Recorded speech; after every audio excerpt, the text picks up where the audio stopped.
आज हम लोग पढ़ रहे हैं सांख्यिकी स्टैटिस्टिक्स।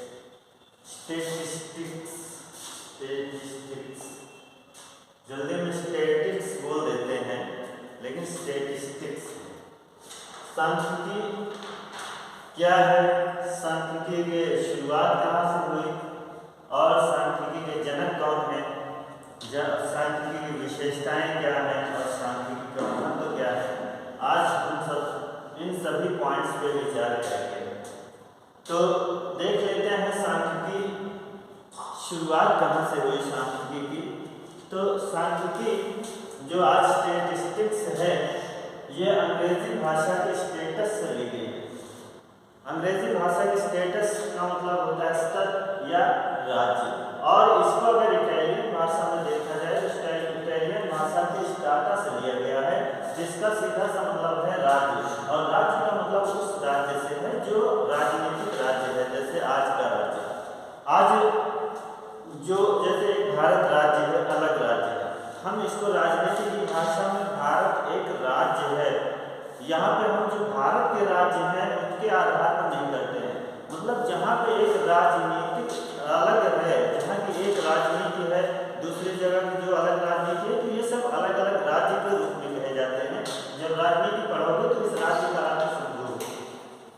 और इसका सबसे पहले प्रयोग 15वीं शताब्दी में, यानी उससे पहले भी आ रहा था। क्या हम लोग उससे पहले काउंटिंग नहीं करते थे? काउंटिंग करते थे और आंकड़े भी इकट्ठे करते थे। तो 15वीं शताब्दी से तो हम लोगों ने इसको समझा है। वास्तव में इसका इतिहास तो आदिमानव काल से है। आदिमानव भी तो जो गणनाएं करते थे और डाटा इकट्ठा करते थे, तो वो सब सांख्यिकी ही है। और इसको जर्मन विद्वान भी स्टैटिस्टिक बोलते हैं। तो उस समय यहाँ पे सी की जगह के लिखते हैं, बस इतना ही अंतर है। और इसके जनक हैं गॉटफ्राइड एकेनवाल। गॉटफ्राइड एकेनवाल एक ऐसे गणिताचार्य हैं जो जर्मनी के हैं, और इन्होंने सबसे पहले सांख्यिकी को एक वैज्ञानिक ढंग से प्रस्तुत किया। वैज्ञानिक ढंग से प्रस्तुत करने के कारण ही इनको स्टैटिक्स का जनक कहा जाता है। और आज स्टैटिक्स कोई ऐसा विषय नहीं रह गया है जिसमें स्टैटिक्स का यूज ना होता हो। तो स्टैटिक्स एक बहुत विस्तृत क्षेत्र है। जब हम इसका महत्व बढ़ाएंगे तो उसमें भी, प्लस इसके जो विषय क्षेत्र के बारे में अगर पढ़ेंगे तो, और अन्य जो विषयों से इसके संबंध भी पढ़ेंगे, तो उन सब में इसके विस्तृत बात होगी, तब उसमें इसको और ज़्यादा समझेंगे। अब हम देख लेते हैं सांख्यिकी है क्या, सांख्यिकी का अर्थ क्या है।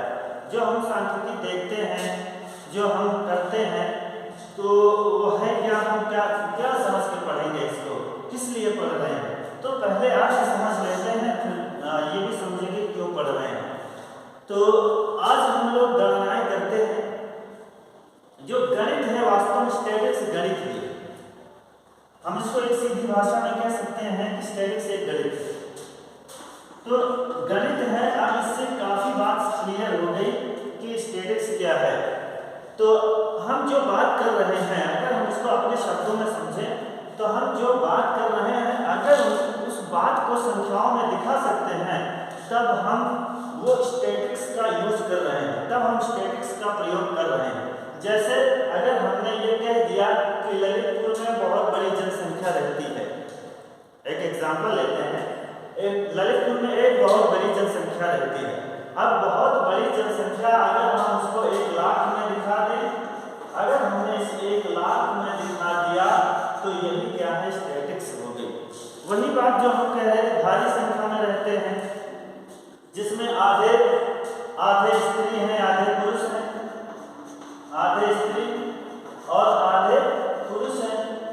तो हमने इसी भाषा को लिख दिया 1/2 या 50% स्त्री और 50% पुरुष।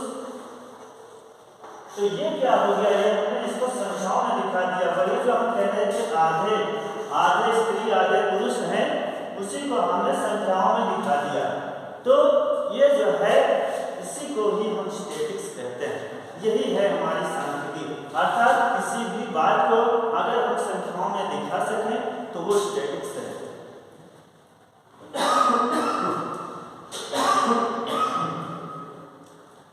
वो सांख्यिकी कहलाता है। और सांख्यिकी की परिभाषाएं,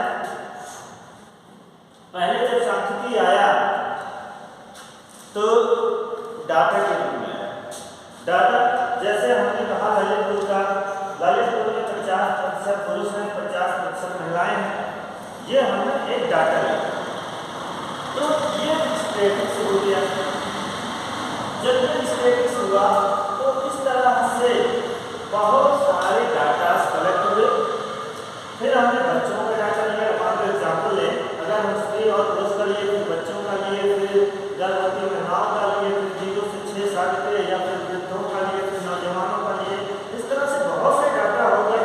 और जब बहुत से डाटा हुए तो बहुत से डाटा जो है वो बहुवचन के रूप में हो गए। उन्हीं को हमने क्या कहा, बहुवचन के रूप में। अब हमने स्टैटिक्स को यहाँ बहुवचन के रूप में कहा है।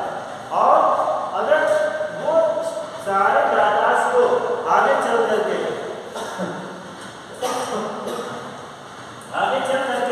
सारे डाटास को कलेक्ट करके एक जगह पे स्थित कर दिया। मान लो एक खाता बनी, अगर हमने उसको सारे डाटास को एक जगह पे कलेक्ट कर दिया तो वो हमारा एक वचन के रूप में हो गया। तो अब हम उसको एक वचन के रूप में परिभाषित करने लगे। तो पहले क्या था, डाटास थे, डाटा, हर डाटा को स्टैटिक्स कहा जाता था। और इसके आधार पर हमारी जो सांख्यिकी थी, हमारा जो स्टैटिक्स था वो बहुत बहुवचन में था। और अब हमने जब उसको एक मिला दिया, एक बुक बना लिया, एक खाता बना लिया, तो अब वो हमारी एक बुक हो गई, अर्थात एक वचन के रूप में हो गई। तो एक वचन के रूप में अब परिभाषित किया जाने लगा है स्टैटिक्स को। तो अगर हम और इसके लिए देखो, बहुत से विद्वानों ने अपने अलग विचार दिए हैं। अब उन सारे विचारों को यहाँ पे बता पाना संभव नहीं है, इसके लिए बुक तो पढ़नी पड़ेगी। तो कुछ परिभाषाएं, 1-2 परिभाषाएं याद कर लेना है। अब अर्थ इसको इतना ही समझ लो, स्टैटिक्स अपने एक याद करने के लिए समझ लो कि जो बात हम बोल रहे हैं अगर हम उनको संख्याओं में दिखा सकते हैं तो वही है स्टैटिक्स।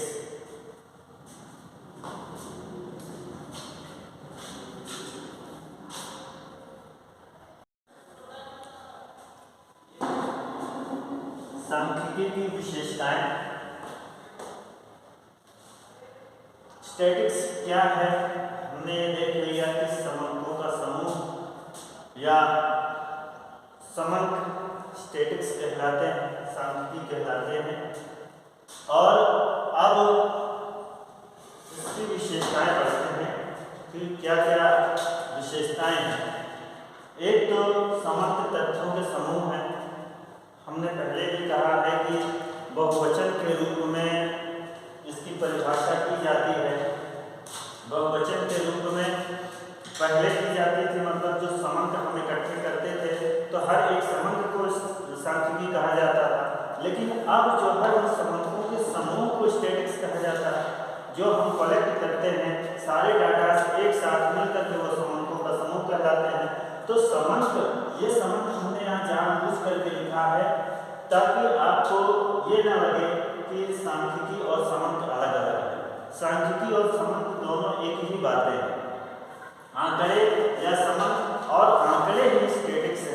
समंक ही या आंकड़े या समंक, देखो इसलिए मैंने समंक और आंकड़े सब अलग अलग लिखा है, मतलब एक ही जगह पर लिखा है ताकि आप याद करें तो ये याद रहे कि समंक क्या है और आंकड़े क्या है। तो दोनों एक ही बात है, चाहे सांख्यिकी कह लो, चाहे समंक कहो, या आंकड़े कहो, या डाटा कहो, अंग्रेजी में उसको डाटा कहते हैं, ये सब एक ही है। लेकिन अब जो है हम डाटा को स्टैटिक्स नहीं कहते हैं, बल्कि स्टैटिक्स के अंतर्गत डाटा आने लगे।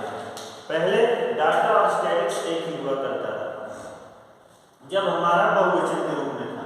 तो अब देखो समंक तथ्यों के समूह हैं।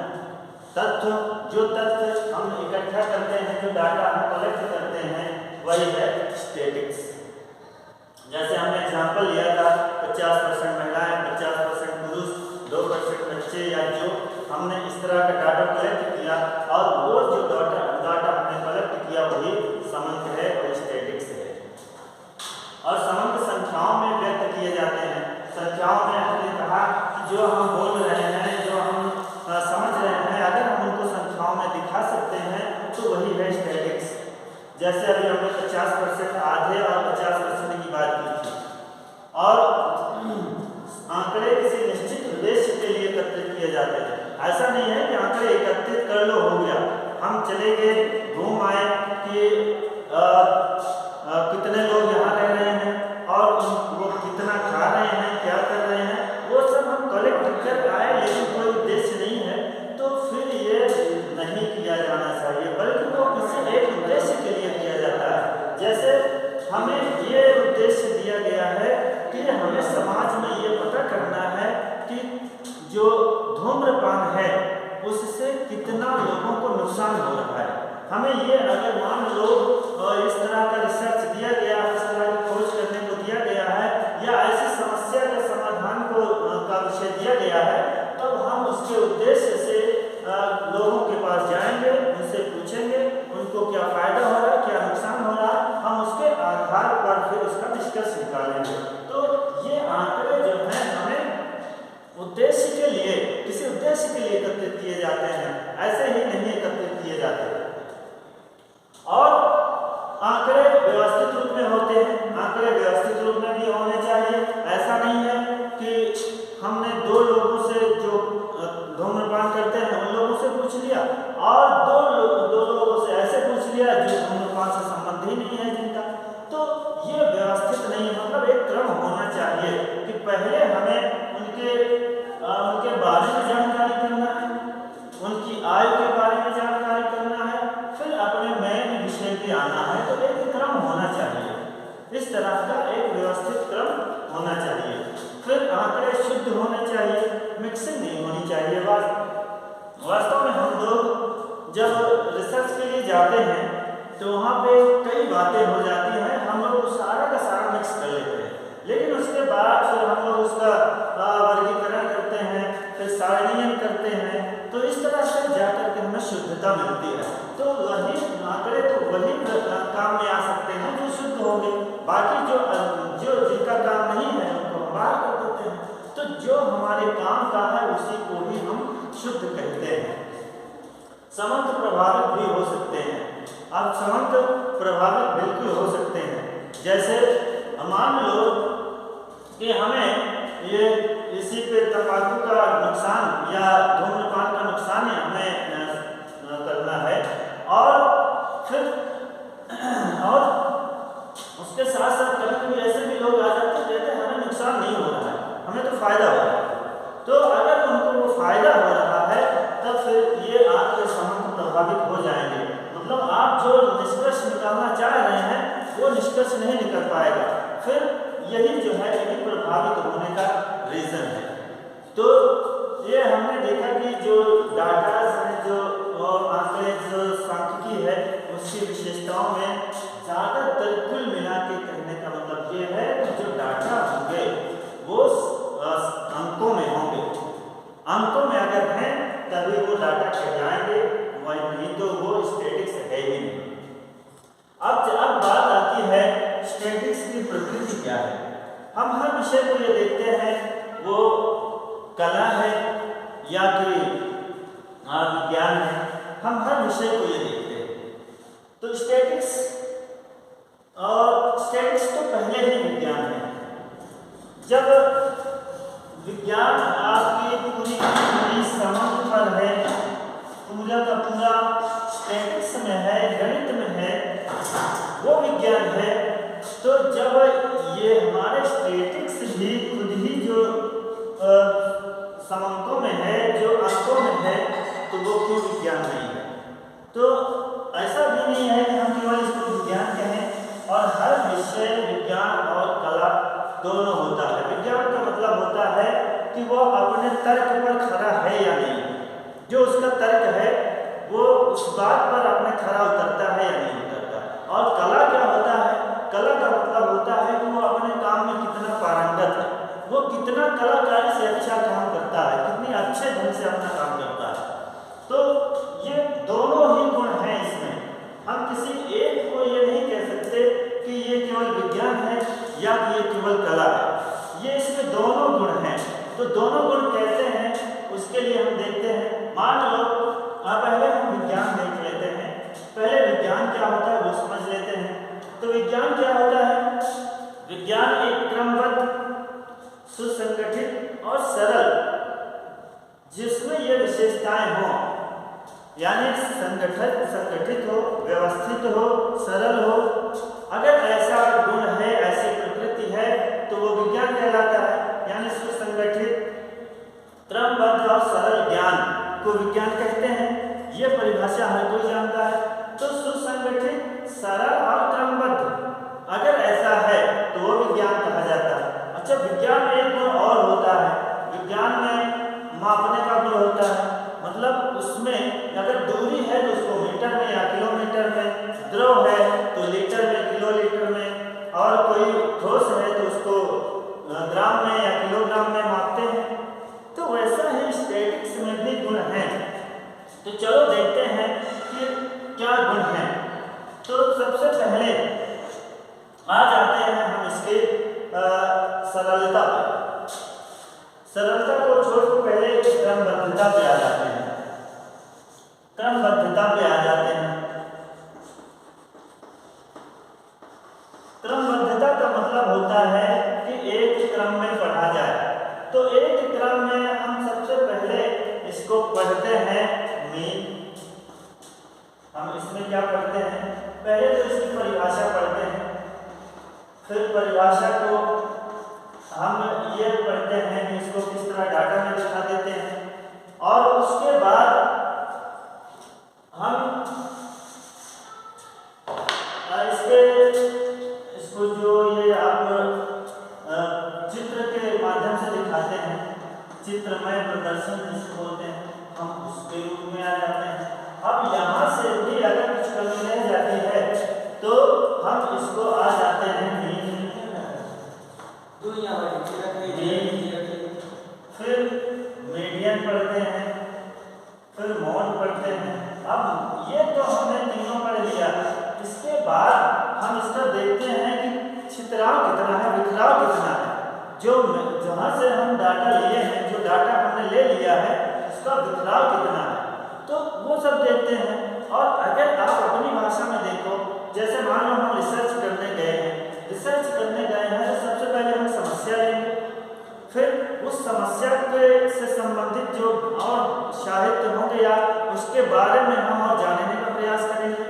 उसके बाद हम क्षेत्र में जाएंगे, क्षेत्र में डाटा कलेक्ट करेंगे, और डाटा कलेक्ट करने के बाद उसका हम सारणीकरण करेंगे और वर्गीकरण करके फिर सारणीकरण करेंगे, और सारणीकरण के बाद विश्लेषण करेंगे, निष्कर्ष निकालेंगे। तो ये एक क्या है, क्रमबद्धता है कि नहीं है, उसको हमने ये अगर इस रूप में पढ़ा है कि ये भी क्रमबद्धता है। लेकिन यही बात को हमने अपने स्तर पर लिया कि हम रिसर्च करने गए हैं, तो वो जो है वो सेम यही बात है, इसी बात को हम वहाँ भी कह रहे हैं और यही बात को हम यहाँ कह रहे हैं। तो अगर ऐसा है तो क्रमबद्धता है, और क्रमबद्धता है तो स्टैटिक्स भी विज्ञान है। अगर इसके आधार पर विज्ञान माना जा रहा है तो ये विज्ञान है। और क्रमबद्धता के बाद तो दूसरा क्या आता है, सुसंगठित। सुसंगठित है कि नहीं है, अगर ये सारे एक साथ हैं तो निश्चित रूप से सुसंगठित हैं, यानी एक साथ हैं, सब एक के बाद एक आ रहे हैं। तो अगर ये सब एक के बाद एक आ रहे हैं तो सब सुसंगठित भी हैं, यानी एक साथ भी हैं। इनमें से कोई एक निकाल लेंगे तो हमारा जो उद्देश्य है वो पूरा नहीं होगा, तो वो स्टैटिक्स नहीं कहलाएगा। अब बात है सरल की, और वैसे भी कोई भी बात को अगर हम क्रमबद्ध तरीके से पढ़ेंगे तो निश्चित रूप से वो सरल ही है, उसमें कोई कठिनाई नहीं है।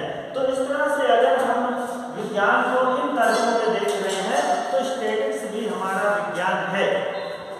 और अब विज्ञान में ये बात आती है कि विज्ञान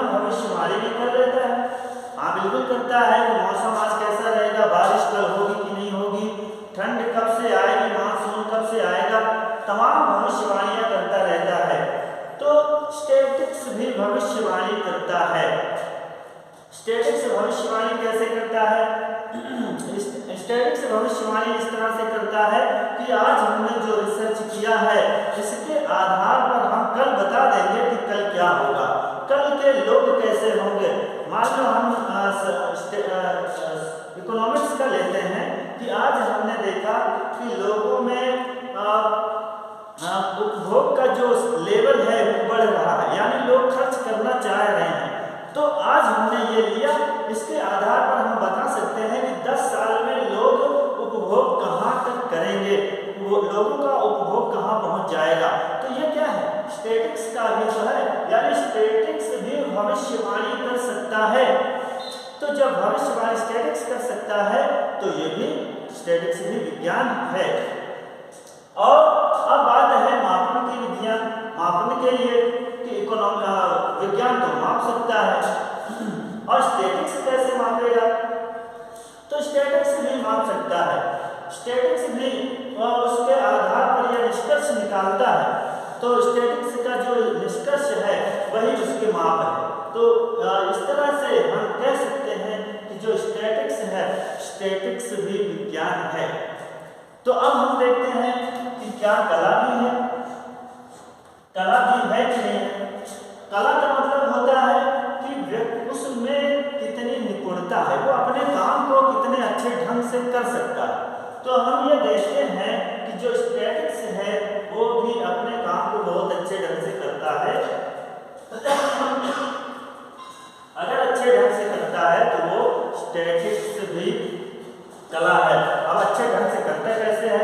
अच्छे ढंग से यही करता है कि पहले समस्या को लेगा, समस्या को लेने के बाद उससे संबंधित साहित्य का अध्ययन करेगा, फिर फील्ड में जाएगा, लोगों से पूछ करके डाटा कलेक्ट करेगा।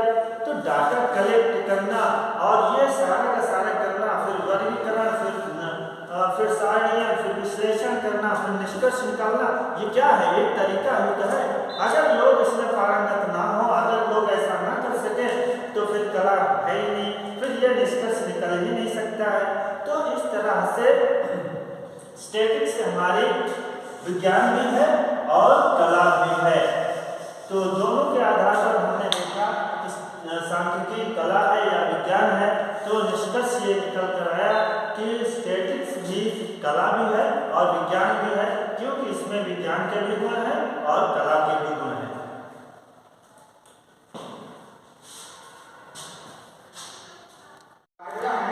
सांख्यिकी का महत्व।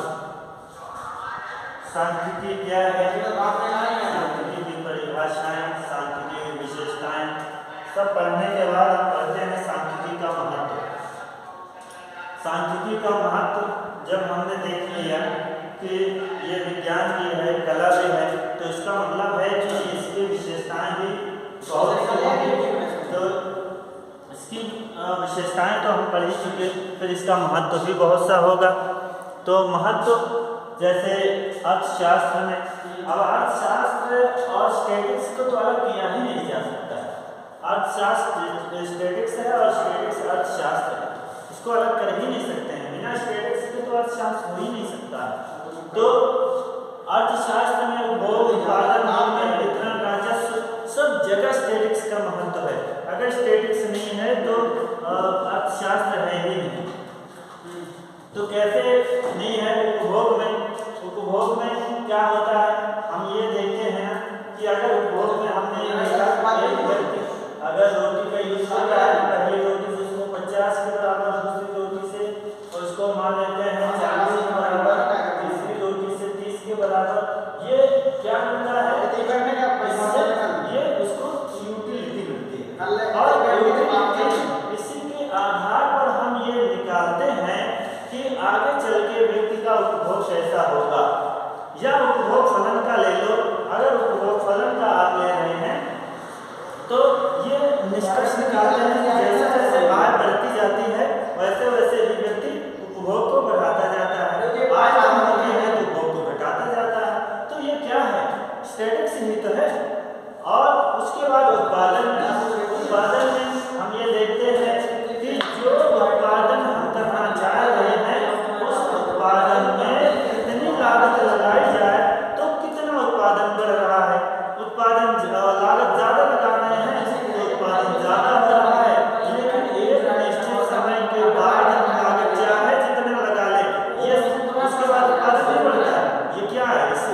स्टैटिक्स का ही तो कमाल है, हमें तो इसी से हम पता कर पाते हैं कि ज्यादा होगा तो उत्पादन बढ़ेगा कि घटेगा कि स्थिर रहेगा।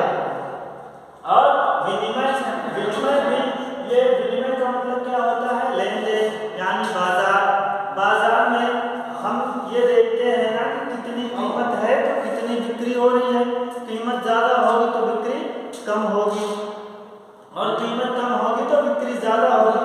ये सब स्टैटिक्स के ही आधार पर तो निष्कर्ष निकालते हैं। वितरण में भी हम स्टैटिक्स का प्रयोग करते हैं।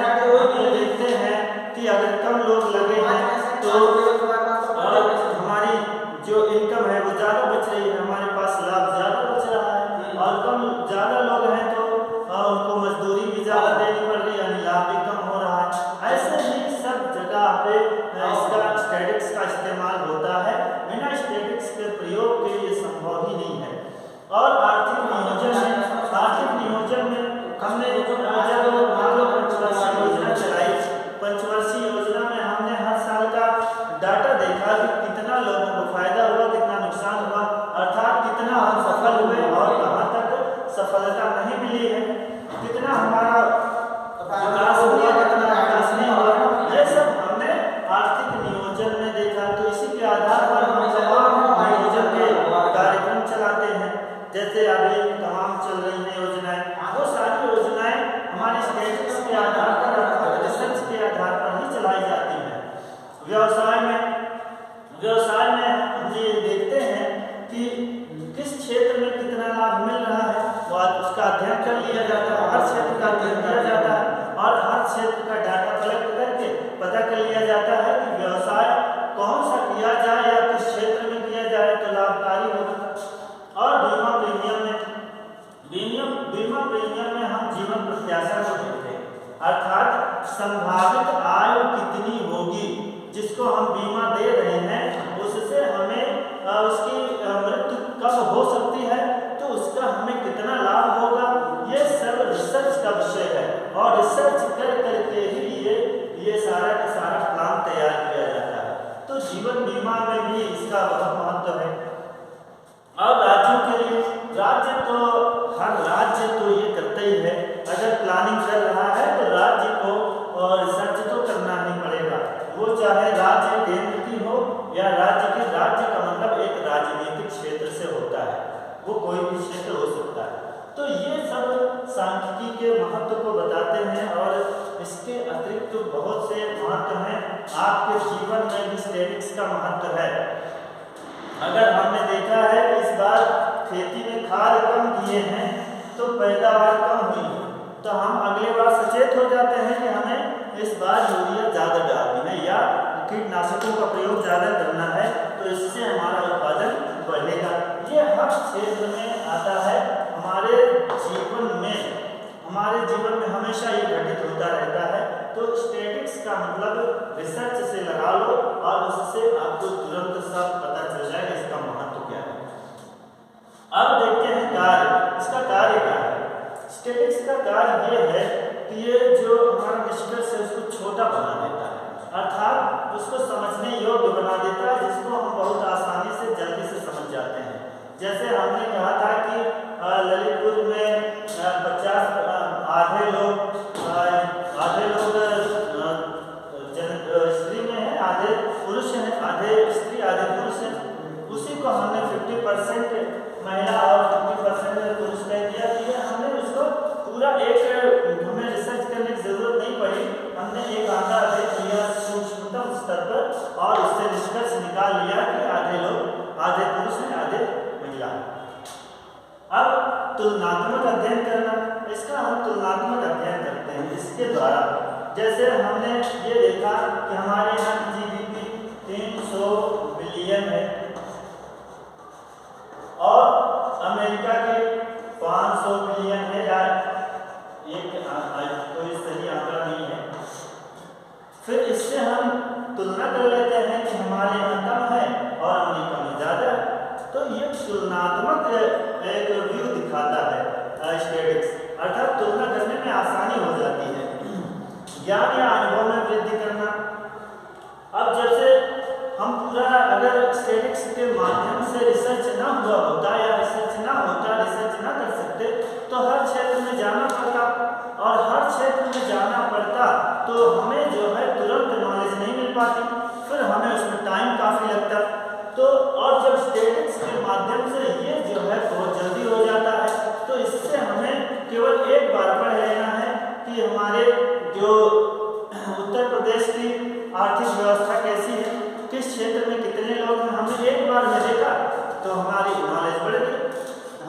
ज्ञान हो गया, हमें पता चल गया।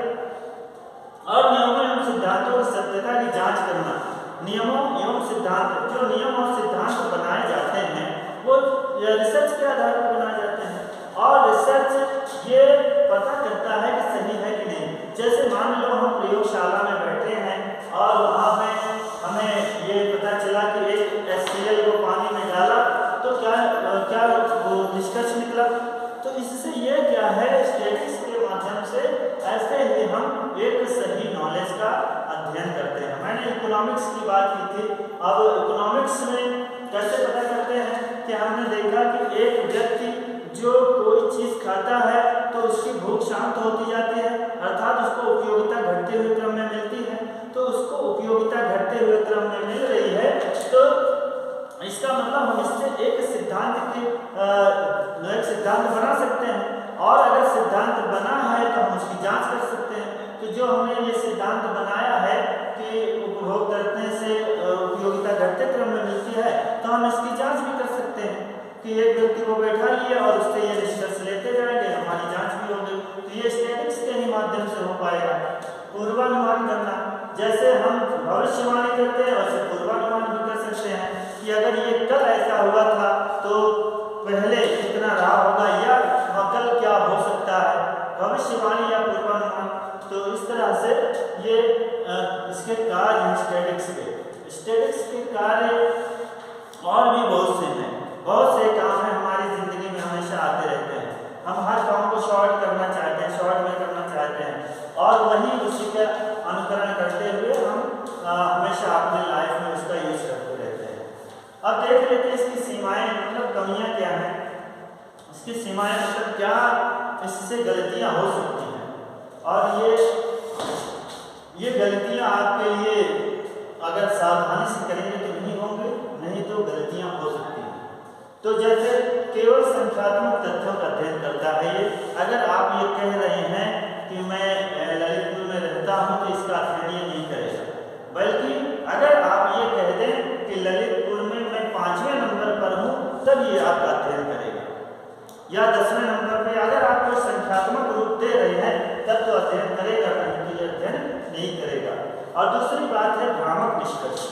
भ्रामक निष्कर्ष का मतलब एक इसमें देखना केवल औसत रूप में व्यक्त करता है, औसत रूप में व्यक्त करता है। जैसे हमने सिग्मा x अपान n लिया और सिग्मा x हमने 5 ले लिया और n हमारा 2 था, तो इसका निष्कर्ष कितना है, 2.5 लोग। अगर हम ये 5 लोगों की बात कर रहे हैं तो ये क्या हो गया, 2.5 लोग। क्या 2.5 लोग संभव है?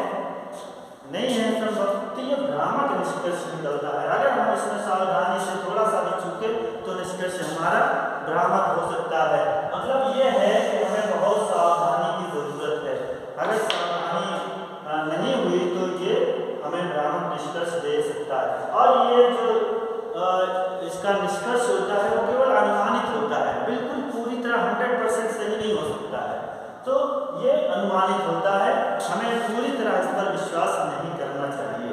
तो ये सब जितने इसके अंदर अच्छाइयाँ हैं उतनी ही कमियाँ भी हैं, और हर चीज़ की अच्छाइयाँ कमियाँ होती हैं, लेकिन अगर आप ये सब का ध्यान रख करके करेंगे, सावधानी